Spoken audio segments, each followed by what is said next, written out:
Into Google's lane, the car-hailing company making a push into self-driving cars, hiring 50 scientists from Carnegie Mellon University to work on software in the vehicles themselves.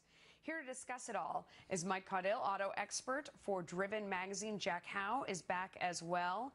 Mike, this seems very logical to me. The next thing after Uber is Uber getting rid of the drivers, and then all of a sudden you're just hailing a robot from your phone. What do you think?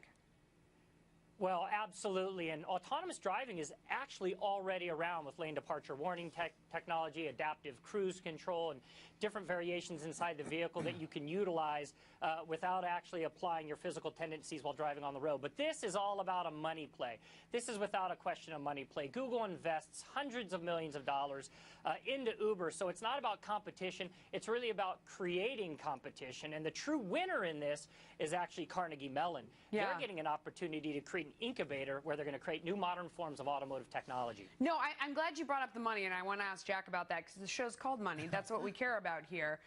Uber is funding faculty chairs and graduate fellowships at Carnegie Mellon, which is really interesting and sounds like it's going to cost a lot. But if you look at it, Uber's revenue, I mean, drivers take 80% of every transaction.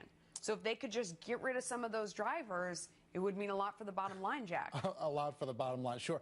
You know, if you're looking for a way that your viewers can make some money off this trend, there is a lot of money to be made, I believe, off of these automated systems that are going into cars. We wrote in Barron's magazine this past weekend about Delphi, which, you know, used to be an old line components maker for cars, but now they're way into electronics and these automated safety systems.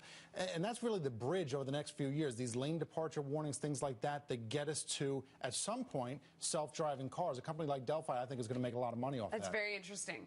All right, and as Uber moves into Google's territory, Google may be shifting gears into Uber's domain as well. New reports surfacing that Google is developing its own cab-like service, possibly in relation to self-driving cars. This may come as a surprise to many, but Google is one of Uber's biggest investors. It won't come as a surprise to our audience at all because Mike just told us about this. So they're an investor.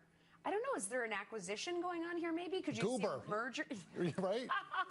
No doubt. I got a royalty when they make it to Uber. I walked right into that one. Wow. Okay, Mike, go ahead.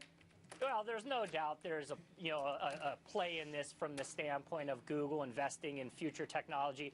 You know, sometimes the best form of competition is simply creating your own competition.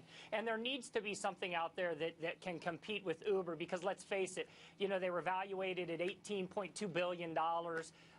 You know, their gross profit, gross revenue right now is roughly $10 million.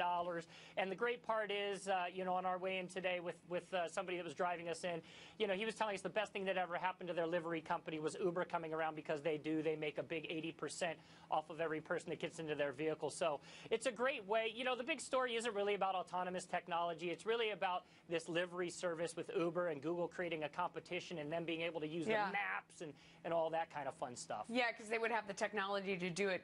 Goober. I love that. It's better than Google. Goober. Right, Jack?